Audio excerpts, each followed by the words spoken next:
एक बहुत special guest को लेके मैं आपके साथ आज रूबरू हो रहा हूँ। इनको आपने हमारे चैनल पे कई बार देखा होगा ब्लॉग बनाते हुए या एक आध पॉडकास्ट के अंदर देखा होगा, और आज ये आई हैं इंडिया बेसिकली। इनका नाम है Anika Bansal.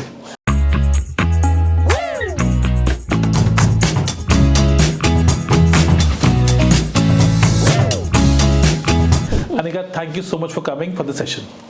Thank you so much for having me. ठीक है जी, तो अनिका कहाँ से आ रहे हो, थोड़ा सा शेयर कर दो, एक थोड़ा सा अपना इंट्रोडक्शन दे दो। So I'm studying in Lithuania and I first studied in Vilnius Tech and now I'm studying in ISM and अब मुझे लिथुआनिया में about almost 5 years होने वाले हैं। ओके, सो पहले आप यहाँ से गए थे पढ़ने के लिए, कौन सा कोर्स? So पहले I went to study mechanical engineering Vilnius Tech में। अच्छा। And अब I'm studying entrepreneurship and innovation in ISM University। Okay, so जब गए थे तो मैकेनिकल थी? हाँ जी। और आपने मैकेनिकल की जो डिग्री बैचलर्स की है वो आपने विलनेस टेक से स्टार्ट करी? हाँ जी। और आपने 2024 में ही ड्रॉपिंग करी है? हाँ जी। कौन से साल में ड्रॉप करा है? ऑलमोस्ट 4th ईयर स्टार्ट करते ही 4th ईयर स्टार्ट करते ड्रॉप कर दिया। ठीक है जी, आगे चलते हैं उसमें। सो पहला क्वेश्चन तो ये था कि भाई 3 साल तो पढ़ लिए हैं, राइट? और देखो मुझे तो पता है, बट मैं चाहता हूँ आई थिंक ऑडियंस को पता चले कि भाई 3 साल पढ़ने के बाद ऐसा क्या हुआ कि बीटेक मैकेनिकल 4th ईयर में आते ही, और आप तो पास भी कर रहे थे, ऐसा भी नहीं कि फेल हो रहे थे। प्रॉब्लम नहीं थी। तो ऐसा क्या हुआ कि लगा कि नहीं यार ये नहीं पढ़ना, मुझे ISM यूनिवर्सिटी में एंटरप्रेन्योरशिप एंड इनोवेशन पढ़ना है? ये जो फ्लिप था, आई थिंक ये बहुत इंपॉर्टेंट है स्टूडेंट्स, इसको ध्यान से सुनना आप, ये क्यों हुआ और कैसे हुआ, थोड़ा डिटेल में। हाँ ओके, तो ऑनेस्ट स्टोरी ये है कि मैं इंडिया में 11th-12th में PCM ली थी और बिल्कुल साइंस माइंडसेट में थी कि ओके मुझे पढ़ना है। एंड तब मैं आप लोग के पास आई थी कि मुझे इंजीनियरिंग पढ़नी है, पर कौन सी पढूं, मुझे नहीं पता कि मुझे किस फील्ड में स्पेशलाइज करना है। तब आप लोगों ने एडवाइस किया था मैकेनिकल, जो मेरे साथ स्टार्टिंग में बहुत फिट बैठी because it align with what I wanted at that time.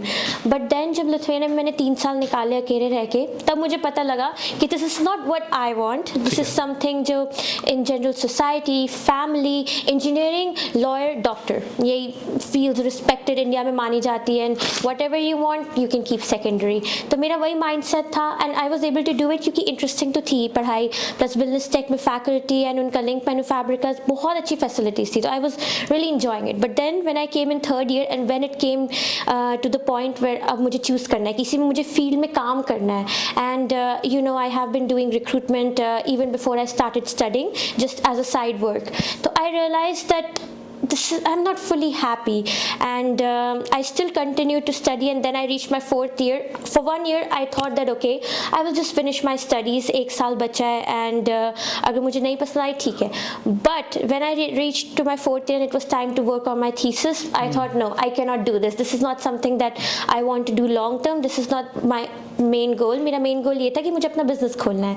And then I came to your, आपने मुझे बताया कि ISM में है एंटरप्रेन्योरशिप इनोवेशन का कोर्स। ये बड़ा इंपॉर्टेंट पॉइंट आता है बिकॉज जब हमारी बात हुई थी, ये बात है मेरे ख्याल जून की, है ना? हम जून में फोन बात की थी, तो जब मैंने ISM का कोर्स बताया था तो उसमें भी 2 ऑप्शन थे अपने पास, क्योंकि ये तो हमने एग्री कर लिया था कि भाई करनी हमें फिर से बैचलर है, और बहुत सारी ऑडियंस अब जज करेगी सोच के कि भैया 3 साल तुमने निकाल लिए, ठीक है? तो मैंने ना लोगों को ये बोलता हूँ कि अगर आपने बॉम्बे की टिकट ली है मीटिंग के लिए और आपकी मीटिंग कैंसिल हो गई है, तो क्या फिर भी बॉम्बे जाओगे?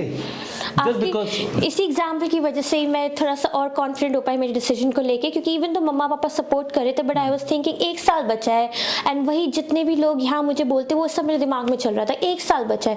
पर जब आपने बात बोली ना, तब कंफर्म हो गया कि जब मुझे उसमें करना ही नहीं है, उस 1 साल का भी मैं क्या करूँगी? तो 1 साल फालतू में और देंगे, राइट? बिकॉज आपने जब आप यहाँ लैंड कर रहे हो, लैंड करने के बाद भी रिक्रूटमेंट की जॉब भी कर रहे थे, पहले एक कंपनी में करी, फिर दूसरी में करी, है ना? आई थिंक 2 कंपनी में करी कुल मिला के। हाँ जी। तो इन 5 सालों में 2 कंपनी में जॉब करी है, डिसेंट सी जॉब है, मुझे तो पता है डिसेंट से पैसे बन जाते हैं, ठीक है?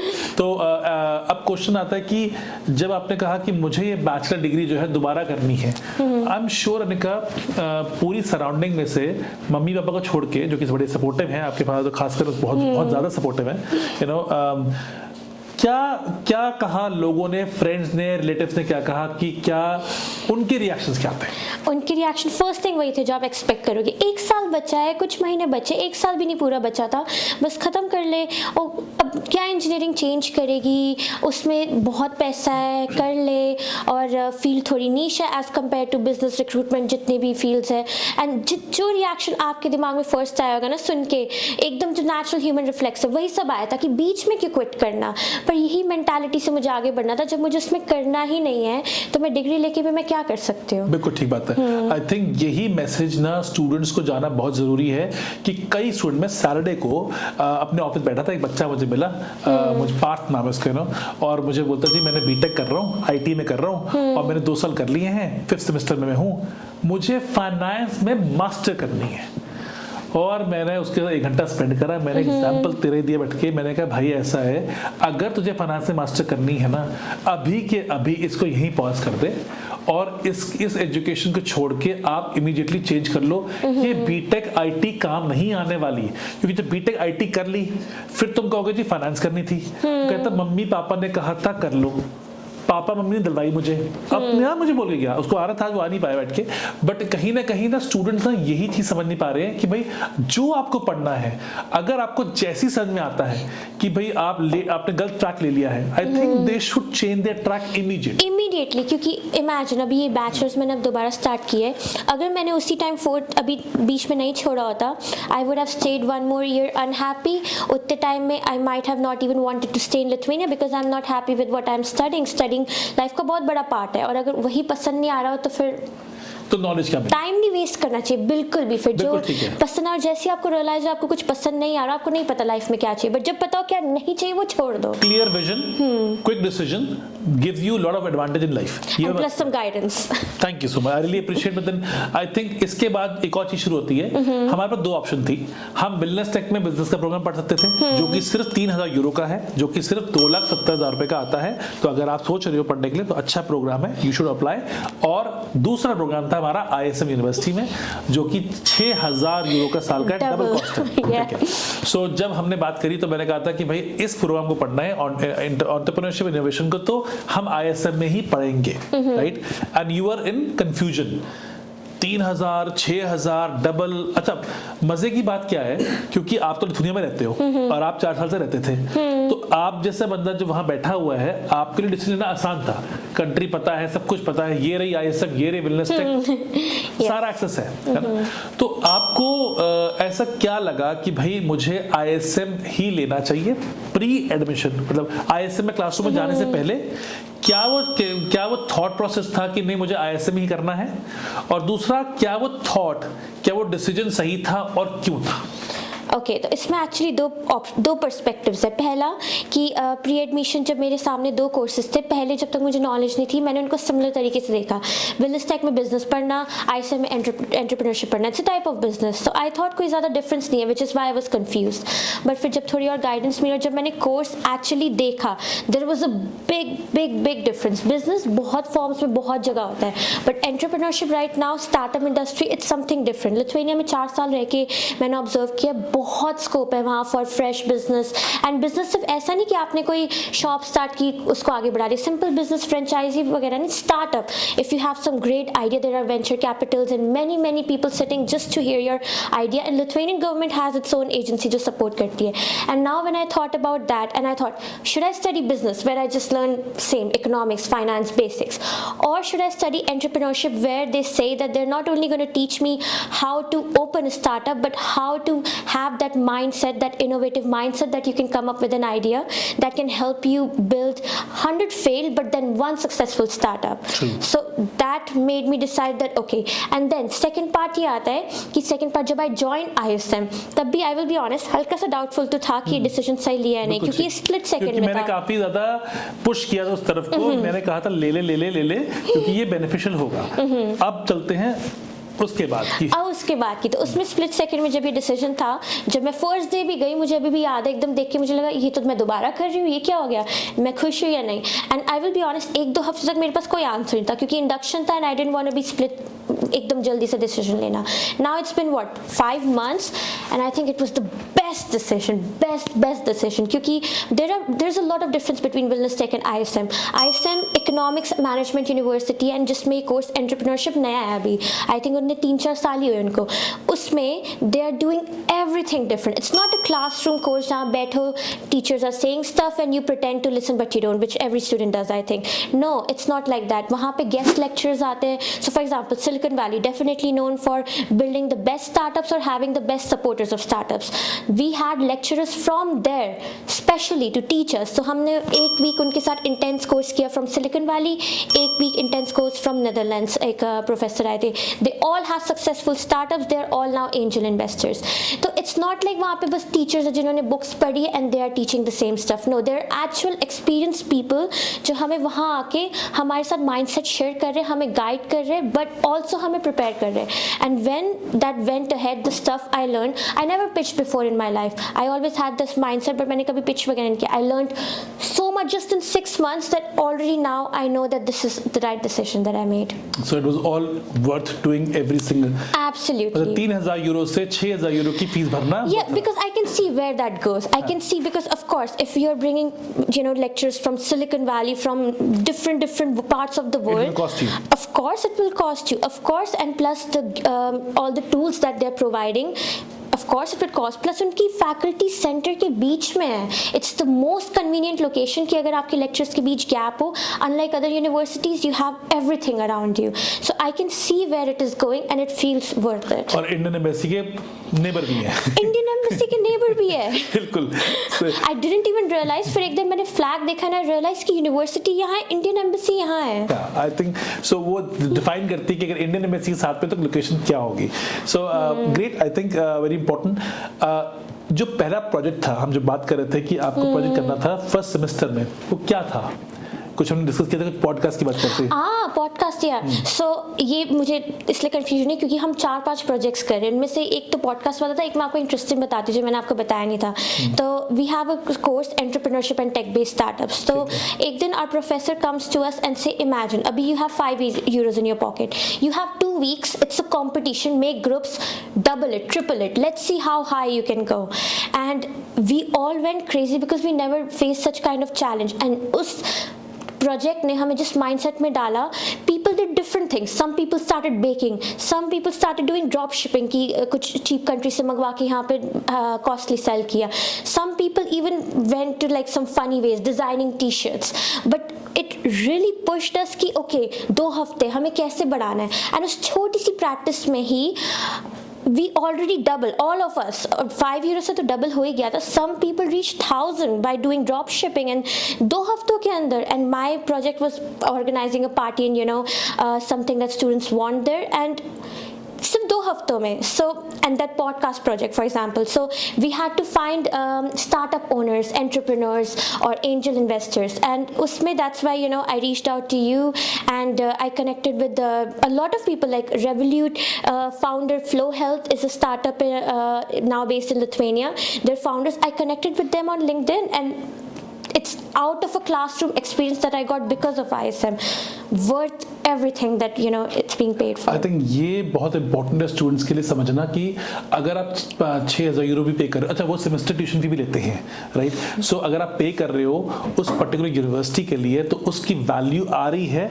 आप हर चीज़ को एक जगह कंपेयर नहीं करोगे, राइट? Exactly.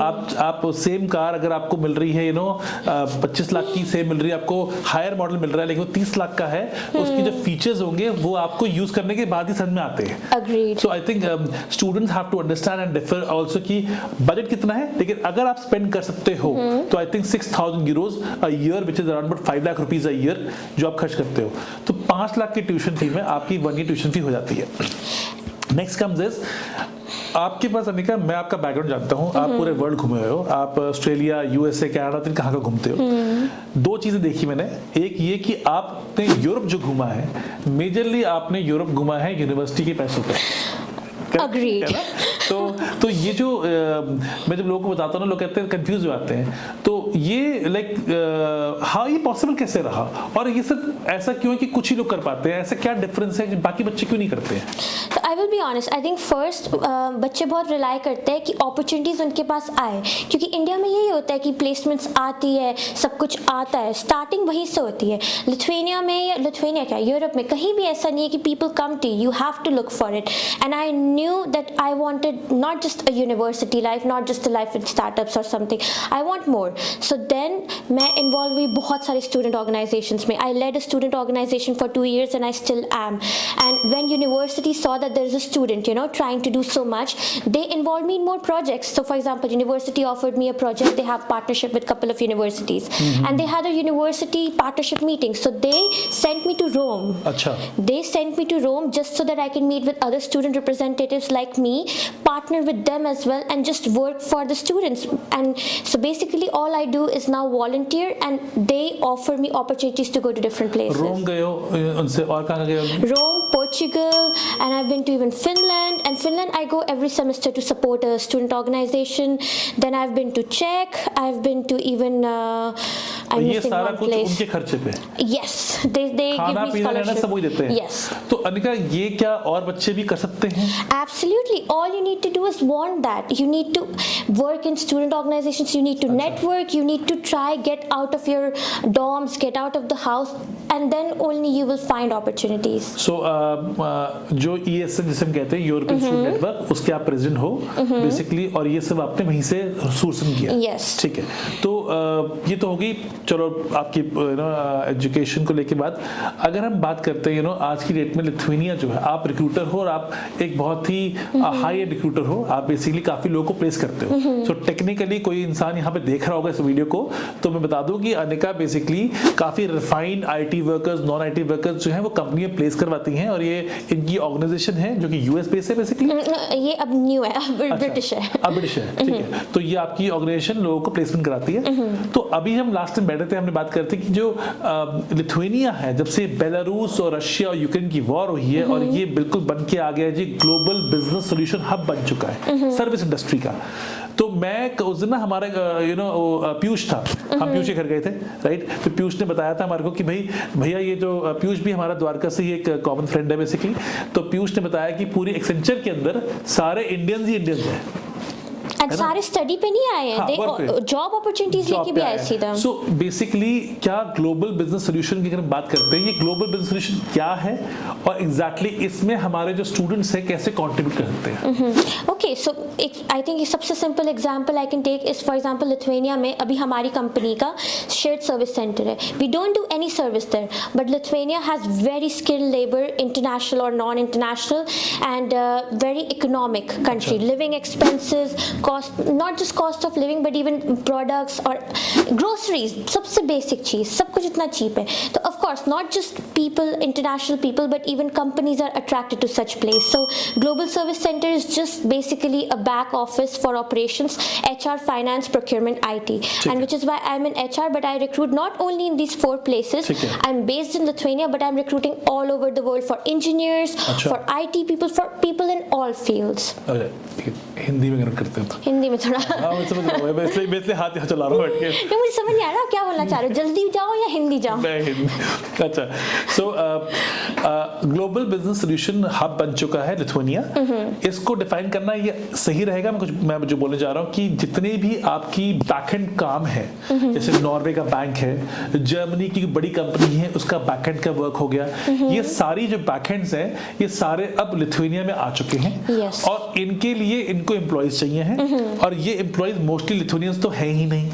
तो ये जो एम्प्लॉइज चाहिए ये कौन है? फॉरेनर्स है। फॉरेनर्स। अब फॉरेनर भी 2 तरह के हैं। एक तो वो जो आप इंपोर्ट कर रहे हो, आप उन्हें मंगा रहे हो सीधा इंडिया से, बांग्लादेश से जॉब पे, लेकिन मेजॉरिटी ऑफ द आपके जो वर्कर्स हैं वो आपके स्टूडेंट्स हैं। Exactly, right. और वो जो स्टूडेंट्स हैं वो स्टूडेंट बेसिकली वहाँ जॉब करते हैं, वहाँ पे काम करते हैं, क्योंकि दुनिया में आप चाहे बैचलर पढ़ो चाहे मास्टर पढ़ो, आपको तो फुल टाइम काम करना अलाउड है। यस। तो जब आप किसी कंपनी में जाते हो और वो आपका TRP कार्ड देखते हैं तो उन्हें तो कुछ करना ही नहीं है, बिकॉज आपके पास तो वर्क परमिट पहले से ही है, तो आपकी कंपनी को स्पॉन्सर नहीं करना पड़ता। Exactly. आई थिंक ये भी एक रीजन है, धड़ाधड़ हायरिंग चल रही है वहाँ पे। ये तो है, क्योंकि मैं अभी जो वहाँ पे काम कर रही हूँ वो मैं सिर्फ स्टूडेंट के बेसिस पे कर रही हूँ। क्यों?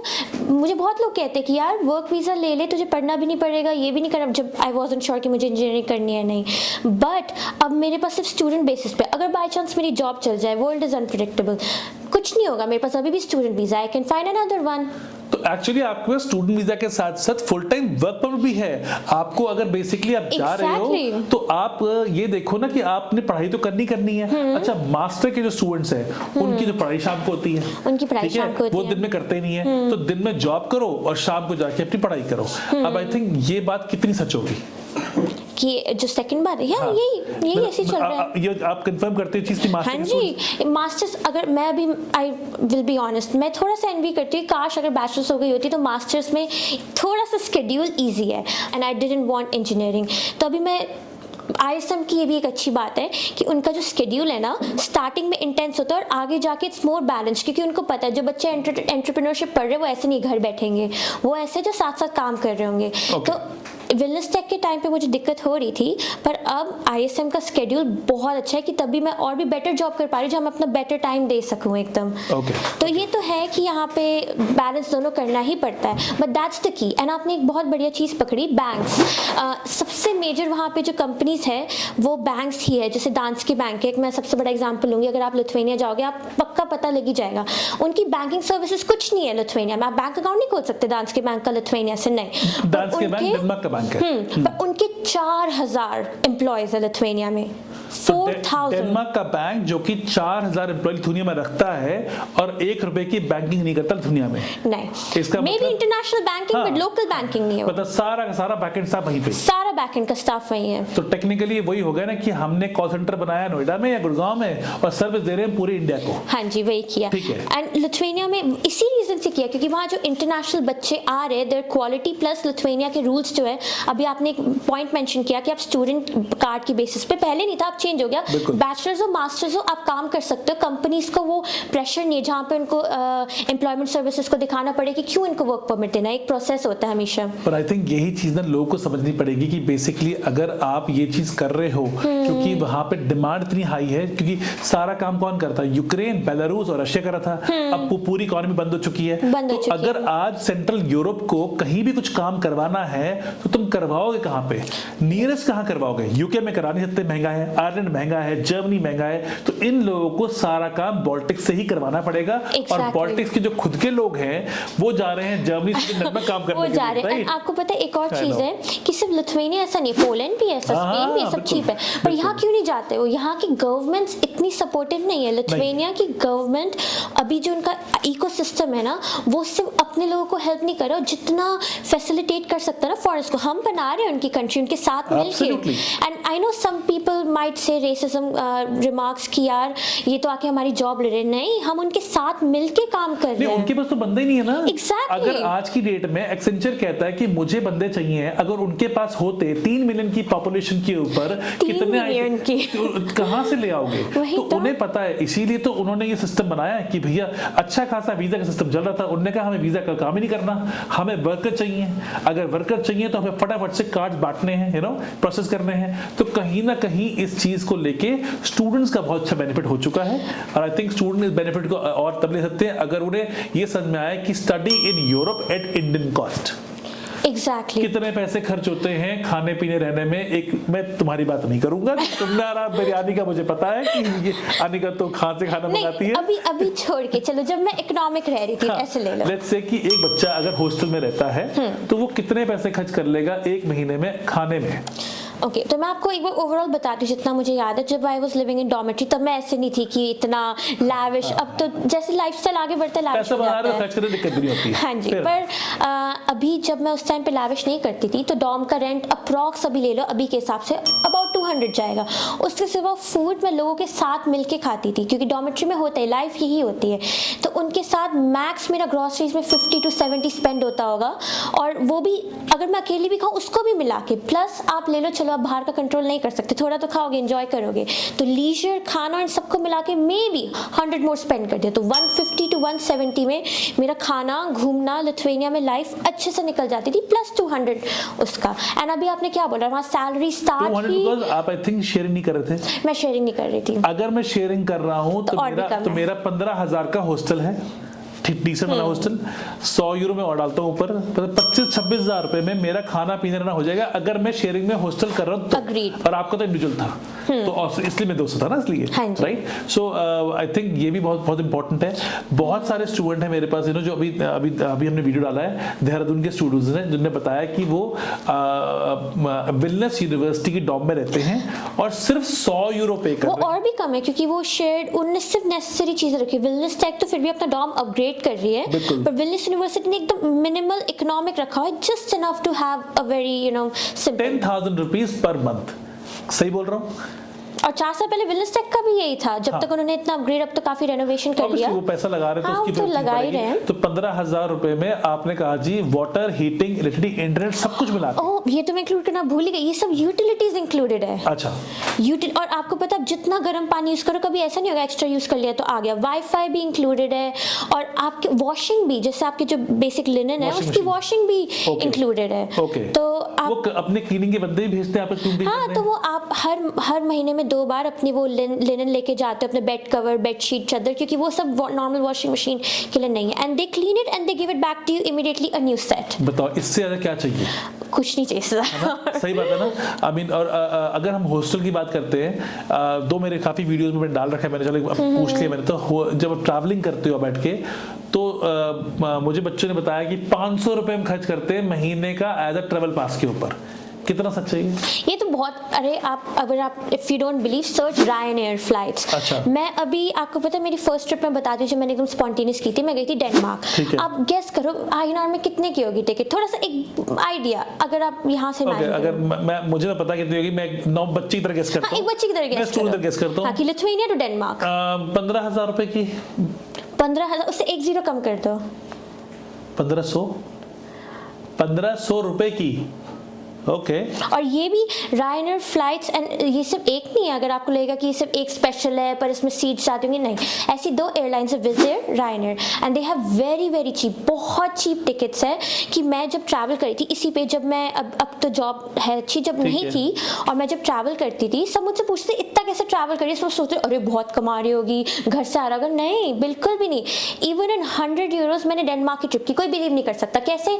I spend 16 euros in one way flight and 7 euros वापसी की। I don't know how I found it, I never found it again, but 7 euros की वापस मिल गई। आई स्टेड 30 पकड़ लो। हाँ, 30 पकड़ लो, चलो ज्यादा ज्यादा 30 में मिल जाती है आने की। हाँ, और फिर मैं वहाँ 2 दिन रही डॉर्म्स में। 10 यूरो पर डे का था। डॉर्म था ऑफ कोर्स, शेयर्ड बेड्स थे, मतलब बेड शेयर नहीं, स्टूडेंट लाइफ में सब करते हैं, वही तो फन है। वही तो फन है। बैकपैकिंग का मतलब ही ये होता है ना। वो तो जब बेसिकली होटल रूम में तो पेरेंट्स ले जाएंगे।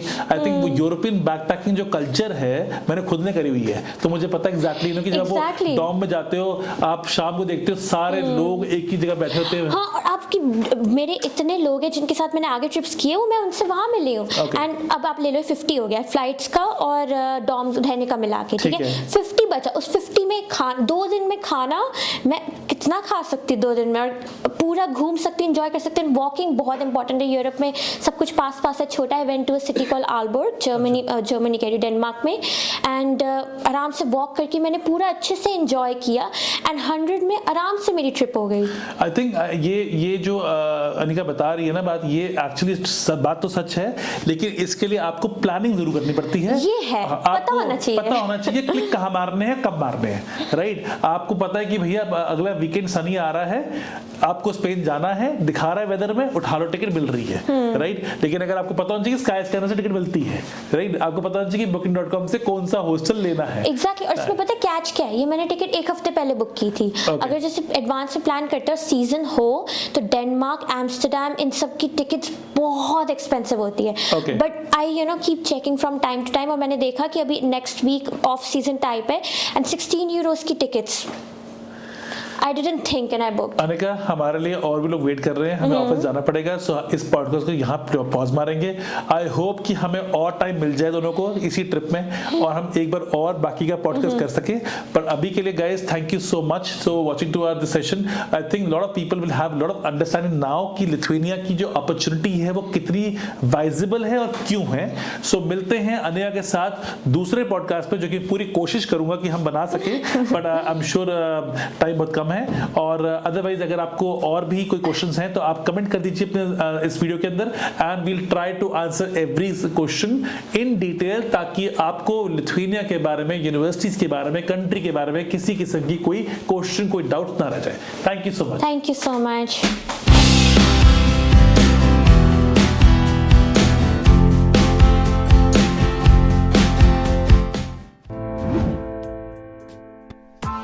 Press the bell icon on the YouTube app and never miss another update.